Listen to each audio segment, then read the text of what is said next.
ಜನನಿ ಸುದ್ದಿವಾಹಿನಿ ವೀಕ್ಷಕರಿಗೆ ನಮಸ್ಕಾರ.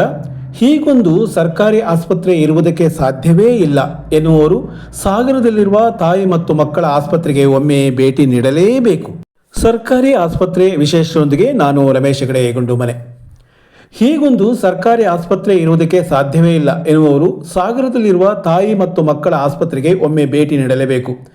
ದಿನವೊಂದರಲ್ಲಿ 22ಕ್ಕೂ ಹೆಚ್ಚು ಹೆರಿಗೆ ಮಾಡಿಸಿಯೂ ಅದರಲ್ಲಿಯೂ ಬಹುತೇಕ ಶಸ್ತ್ರಚಿಕಿತ್ಸೆಯ ಹೆರಿಗೆಗಳನ್ನು ಮಾಡಿಸಿಯೂ ಉತ್ಸಾಹ ಕಳೆದುಕೊಳ್ಳದೆ ಕರ್ತವ್ಯದಲ್ಲಿರುವ ವೈದ್ಯರು, ಕರ್ತವ್ಯದ ಒತ್ತಡದಲ್ಲಿಯೂ ಸಿಡುಕದ ಸಿಬ್ಬಂದಿಗಳು, ಯಾವ ಖಾಸಗಿ ಆಸ್ಪತ್ರೆಯೂ ಕಡಿಮೆ ಇಲ್ಲದ ರೀತಿಯಲ್ಲಿ ಸ್ವಚ್ಛತೆಯ ನಿರ್ವಹಣೆಯಲ್ಲಿ ತೊಡಗಿಕೊಂಡ ಜವಾಬ್ದಾರಿ ಉಳ್ಳವರು, ಹೀಗೆ ಸಾಲು ಸಾಲು ಗುಣಾತ್ಮಕ ಅಂಶಗಳನ್ನು ಹೊಂದಿರುವ ಸಾಗರ ಪಟ್ಟಣದ ಹೊರವಲಯದಲ್ಲಿರುವ ತಾಯಿ ಮತ್ತು ಮಕ್ಕಳ ಆಸ್ಪತ್ರೆ ಎಲ್ಲರಿಗೂ, ಅದರಲ್ಲಿಯೂ ಬಡವರ ಪಾಲಿನ ದೇಗುಲದಂತಿದೆ. ಮಾತ್ರವಲ್ಲ, ಸರ್ಕಾರಿ ಮಹಿಳಾ ಮತ್ತು ಮಕ್ಕಳ ಆಸ್ಪತ್ರೆ ಹೇಗಿರಬೇಕು ಎನ್ನುವುದಕ್ಕೆ ರಾಜ್ಯಕ್ಕೆ ಮಾದರಿಯಾಗಿದೆ ಎನ್ನುವುದರಲ್ಲಿ ಯಾವುದೇ ಅನುಮಾನವಿಲ್ಲ. ಹೌದು, ಆಸ್ಪತ್ರೆಯ ನಿರ್ಮಾಣದ ಕಾಲಘಟ್ಟದಿಂದ ಹಿಡಿದು ಸಾಗರದ ಅಂದಿನಿಂದ ಇಂದಿನವರೆಗಿನ ಜನಪ್ರತಿನಿಧಿಗಳ ದೂರದೃಷ್ಟಿಯಿಂದ ಕಲ್ಪಿಸಿರುವ ಸೌಲಭ್ಯಗಳನ್ನು ವ್ಯವಸ್ಥಿತವಾಗಿ ಸದ್ಬಳಕೆ ಮಾಡಿಕೊಂಡಿರುವ ಈ ಆಸ್ಪತ್ರೆ ಪ್ರಸ್ತುತ ಹೊರ ಆವರಣದಿಂದ ಹಿಡಿದು ಒಳ ವ್ಯವಸ್ಥೆಯವರೆಗೆ ಸುಸಜ್ಜಿತವಾಗಿ ರೂಪುಗೊಂಡಿದೆ. ಇಲ್ಲಿ ಗಮನಿಸಬೇಕಾದ ಅತ್ಯಂತ ಪ್ರಮುಖ ಅಂಶ ಒಂದಿದೆ. ಅನೇಕ ಕಡೆ ಆಸ್ಪತ್ರೆ ಸ್ವಚ್ಛ ಸುಂದರವಾಗಿದ್ದರೆ ಒಳಗಿನ ವ್ಯವಸ್ಥೆ ಹದಗೆಟ್ಟು ರಕ್ತ ಹೀರುವಂತಿರಲಿದೆ. ಇನ್ನು ಕೆಲ ಕಡೆ ಒಳ ವ್ಯವಸ್ಥೆ ಸರಿ ಇದ್ದರೆ ಆಸ್ಪತ್ರೆಗೆ ಕಾಲಿಡುವಂತಹ ಲಕ್ಷಣವೇ ಇರುವುದಿಲ್ಲ. ಆದರೆ ಇಲ್ಲಿಯ ಸರ್ಕಾರಿ ತಾಯಿ ಮತ್ತು ಮಕ್ಕಳ ಆಸ್ಪತ್ರೆ ಅತ್ಯಂತ ಭಿನ್ನವಾಗಿದೆ. ಇದಕ್ಕೆ ಕಾರಣ ಇಲ್ಲಿಯ ವೈದ್ಯರು ಮತ್ತು ಸಿಬ್ಬಂದಿಗಳ ಒಗ್ಗಟ್ಟಿನ ತಂಡ ನಿರ್ವಹಣೆ ಎನ್ನುವುದು ಸತ್ಯ. ಇದೇ ಕಾರಣಕ್ಕಿರಬೇಕು, ಕೇವಲ 60 ತಾಯಂದಿರ ಸಾಮರ್ಥ್ಯ ಮಾತ್ರ ಹೊಂದಿರುವ ಈ ಆಸ್ಪತ್ರೆಯಲ್ಲಿ 100ಕ್ಕೂ ಹೆಚ್ಚು ಹೆರಿಗೆಯಾದ ತಾಯಂದಿರು ಇರುವ ಪರಿಸ್ಥಿತಿ ಬಂದಿದೆ. ದಿನವೊಂದರಲ್ಲಿ 20ಕ್ಕೂ ಹೆಚ್ಚು ಹೆರಿಗೆಯಾಗುತ್ತಿದೆ ಎಂದರೆ ಎಷ್ಟು ಜನ ತಾಯಂದಿರು ಇಲ್ಲಿ ಇರುತ್ತಾರೆ ಎನ್ನುವುದನ್ನು ಪ್ರತ್ಯೇಕ ಹೇಳಬೇಕಿಲ್ಲ. ಎಷ್ಟೋ ವೇಳೆ ನೆಲ ಹಾಸಿನ ಮೇಲೂ ಹೆರಿಗೆಯಾದವರು ಮಲಗುವ ಅನಿವಾರ್ಯತೆ ಬರುತ್ತಲೇ ಇರುತ್ತದೆ. ಆಗೆಲ್ಲ ತಾಯಿ ಮತ್ತು ಮಕ್ಕಳ ಆಸ್ಪತ್ರೆಯಲ್ಲಿ ಹೆರಿಗೆಯಾದವರನ್ನು ನೆಲದಲ್ಲಿ ಮಲಗಿಸುತ್ತಿದ್ದಾರೆ ಎಂಬ ಆರೋಪ ಕೇಳಿ ಬಂದಿದ್ದು ಉಂಟು. ಆದರೆ ನಿಜವಾದ ಸ್ಥಿತಿ ಅನಿವಾರ್ಯತೆ ಮಾತ್ರ. ಇದಕ್ಕೆ ವೈದ್ಯರಾಗಲಿ ಅಲ್ಲಿಯ ಸಿಬ್ಬಂದಿಗಳಾಗಲಿ ಕಾರಣರಲ್ಲ. ಆಸ್ಪತ್ರೆ ಇನ್ನಷ್ಟು ಮೇಲ್ದರ್ಜೆಗೇರಬೇಕು ಎನ್ನುವುದು ಗಮನಿಸಬೇಕಾದ ಅಂಶ.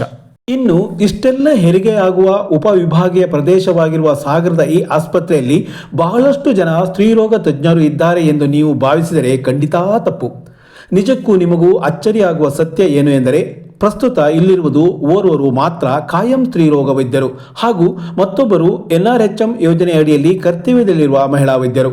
ಎಂದರೆ ಈ 2 ಜನ ಸ್ತ್ರೀರೋಗ ತಜ್ಞರು ರಾತ್ರಿ ಹಗಲು ಕರ್ತವ್ಯ ಮಾಡುತ್ತಿದ್ದಾರೆ ಎನ್ನುವುದು ಪ್ರತ್ಯಕ್ಷ ನೋಡಿದವರಿಗೆ ಮಾತ್ರ ಗೊತ್ತು.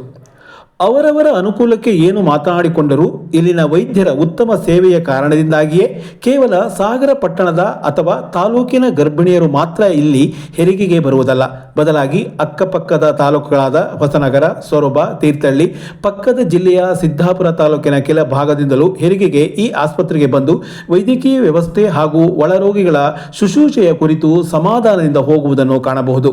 ವಿಶೇಷವಾಗಿ ಬಡವರು ಹಾಗೂ ಉಳ್ಳವರು ಕೂಡ ಇಲ್ಲಿಯ ಸೇವೆಯ ಪ್ರಯೋಜನವನ್ನು ಪಡೆದುಕೊಳ್ಳುತ್ತಿರುವುದು ಒಳ್ಳೆಯ ಬೆಳವಣಿಗೆ. ಹಾಗೂ ಆ ಎಲ್ಲ ಕಡೆಗಳಿಂದ ದೊಡ್ಡ ಪ್ರಮಾಣದಲ್ಲಿ ಇದೇ ಆಸ್ಪತ್ರೆ ಆಯ್ಕೆ ಮಾಡಿಕೊಳ್ಳುವುದಕ್ಕೂ ಇಲ್ಲಿಯ ವೈದ್ಯರು ಮತ್ತು ಆರೈಕೆಯೂ ಕಾರಣ ಎನ್ನುವುದು ವಿಶೇಷ. ಸರ್ಕಾರ ಸಂಬಳ ನೀಡುತ್ತದೆ, ಅವರು ಕರ್ತವ್ಯ ಮಾಡುತ್ತಾರೆ ಎನ್ನುವ ನಾವು ಎಷ್ಟೋ ಬಾರಿ ಅಲ್ಲಿಯ ಒಟ್ಟು ಪರಿಸ್ಥಿತಿಯನ್ನು ಗಮನಿಸದೆ ಮಾತನಾಡುತ್ತೇವೆ. ಆದರೆ 4-6 ಜನ ಕರ್ತವ್ಯ ಮಾಡಬೇಕಾದ ಕಡೆ 200 ವೈದ್ಯರು, ಅದರಲ್ಲಿಯೂ ಪೂರ್ಣ ಪ್ರಮಾಣದ ಸಿಬ್ಬಂದಿ ಇಲ್ಲದೆ ಇರುವ ಸಿಬ್ಬಂದಿಗಳಲ್ಲಿಯೇ ಸರಿದೂಗಿಸಿಕೊಂಡು ಬಡವರಿಗೆ ಉತ್ತಮ ಸೇವೆ ನೀಡುತ್ತಿರುವ ಇಂತಹ ಸರ್ಕಾರಿ ಸಂಸ್ಥೆಯ ಕುರಿತು ಮತ್ತಷ್ಟು ಗುಣಾತ್ಮಕ ವಿಷಯಗಳು ಬೆಳಕಿಗೆ ಬರಬೇಕಿದೆ.